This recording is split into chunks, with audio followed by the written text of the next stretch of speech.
centuries. But to the east, the French dug trenches to defend their positions. Here, the battle lines would become static.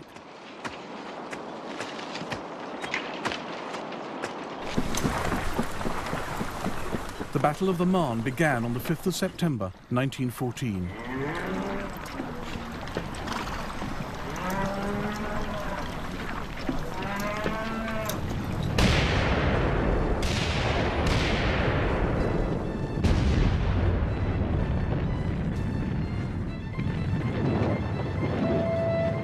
The fighting has begun. French shells explode incessantly in front of us. We seek shelter in a sunken lane. Stomachs loudly remind us of our hunger. Constant shelling makes it impossible to reach up and fetch an apple. Some block their ears so as not to lose their nerve with the incessant machine gun fire. Our ranks are decimated. We cannot hold this position much longer.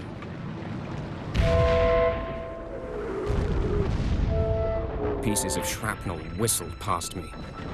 I felt I'd been hit. My knee was giving way as I walked. I wasn't sure what had happened.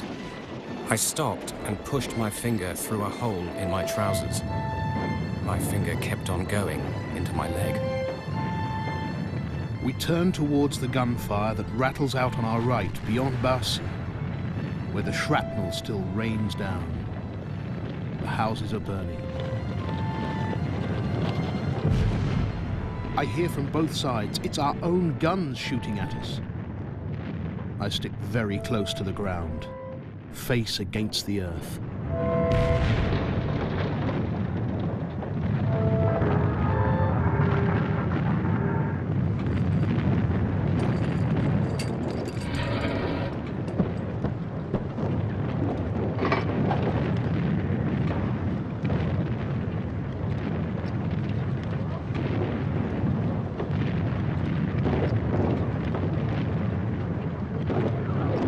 For all its modernity, there were elements of the battle that Napoleon would have recognized.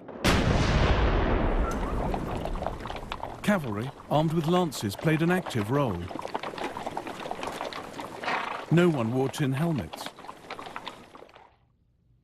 And as these original colour photographs of the Marne show, some soldiers' uniforms owed more to the parade ground than to the needs of camouflage. There were easy targets in the early months. My rifle went to my shoulder. 2 Frenchmen fell. I fired again. Nothing. My magazine was empty. I reached for my bayonet. I expected to be killed by a bullet any second. But then the rest of my men burst through the undergrowth, and the enemy vanished. The Germans were in a shade of field grey, but the British were even more difficult to spot, as another German enviously noted. The colour of the English clothing is much more suited to the terrain than ours. It's a sort of browny green, a really dirty colour. This really is an advantage, although we're still going to win. With men dug in along so vast a front, aerial observation became vital. Balloons and planes gathered crucial information. They also began to take on a more active role.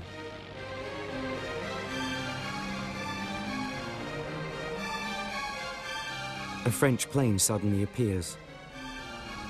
It turns and drops something. The air fills with a strange whistling, followed by a violent explosion.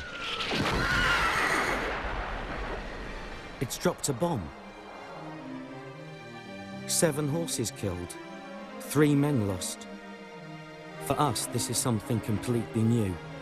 None of us know how to defend ourselves from this monster of the skies. German reconnaissance planes monitored the worsening situation at the Marne. Pilots' reports went to Count von Bülow's Second Army headquarters at Montmaur.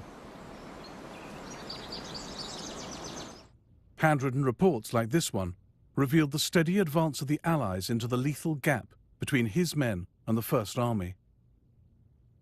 On the 8th of September 1914, Von Bülow ordered his forces to retreat.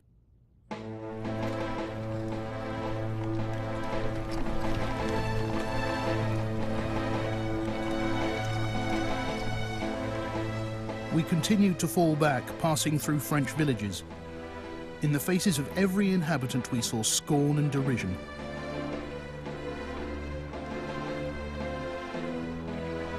The women leaned out of their windows and thumbed their noses and sneered at us. To them, we were the defeated army.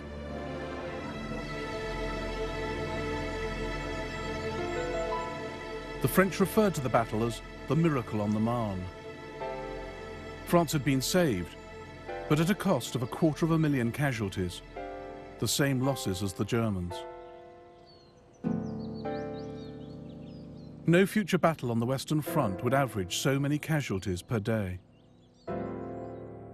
Louis de la Grandière, a French ambulance driver, was based at Saint-Sophie Farm in the thick of the battle.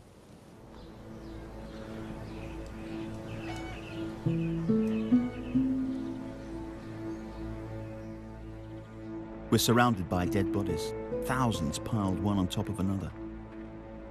We've got used to the shelling now. We don't even look up.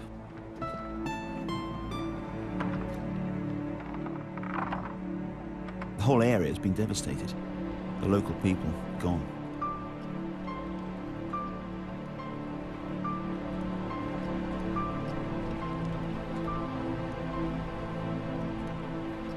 "33 German generals were quietly sacked. Moltke was replaced by Erich von Falkenhayn after a tactful pause. The German people were never told the truth about the Marne.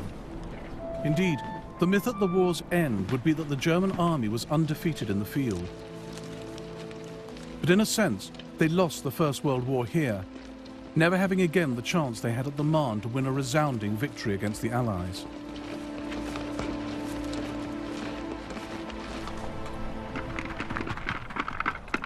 Germany was now committed to a long war, and she didn't have the resources for it. In November 1914, Falkenhayn ordered his troops to fall back to high ground and dig in.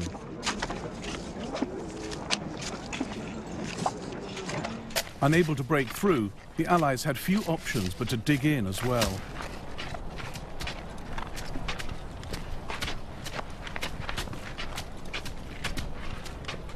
The pattern for the Western Front was now set, with its line of trenches stretching from the Channel to Switzerland. 500 miles of mud and horror that would be home to the living and the dead for over 3 years. 27-year-old Bernard Montgomery, the future victor of Alamein, wrote home to his mother. The situation is strange here. I eat peppermints with a dead man beside me in the trench. The German trenches are only 700 yards away. The weather is perfectly vile, very wet, and it's starting to get cold too. My clothes are soaked and muddy, but it's too cold to take them off. Any warm things you can send me and the men will be greatly appreciated.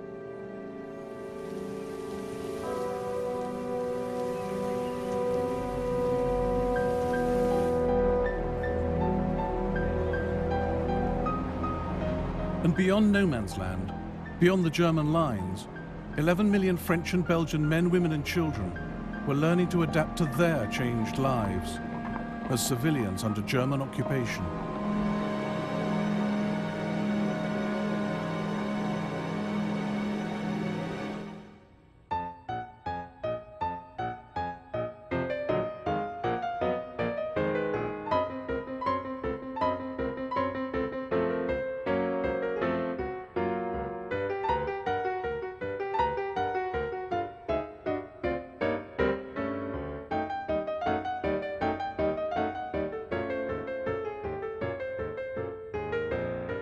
Tuesday, cruel Tuesday. The German troops ride past my window. I hear a guttural order, Arme! Soon the town is filled with Boche, the beasts, the swines. They confiscate all weapons and demand 250,000 francs in gold. The extraordinary diary of a 10-year-old French schoolboy, titled Journal of the Franco-Bosch War.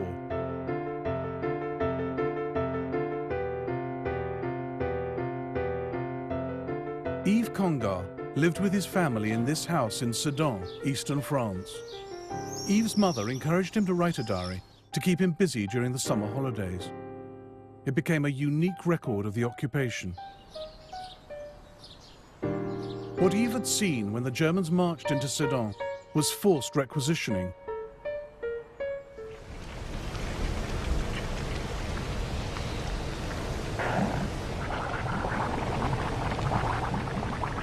At the outset, Germany adopted a policy of state intervention for war production.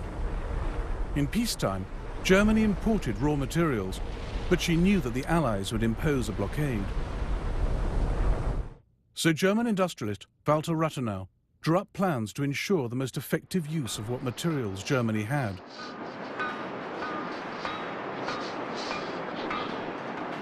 But after a few weeks of war, the German state had most of France and Belgium's industrial and mineral resources at its disposal. These were now taken back to Germany. Millions of tons of raw materials, plant and foodstuffs.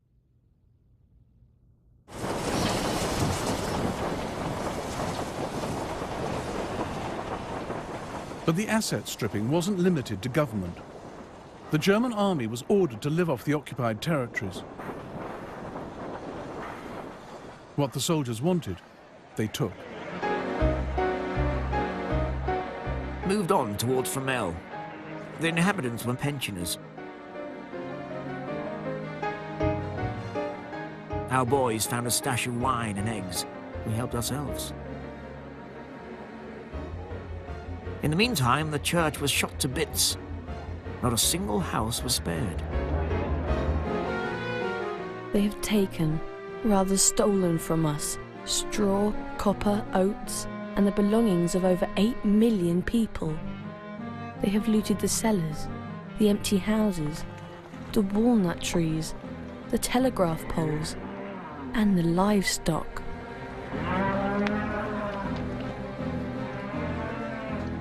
One doctor in Lille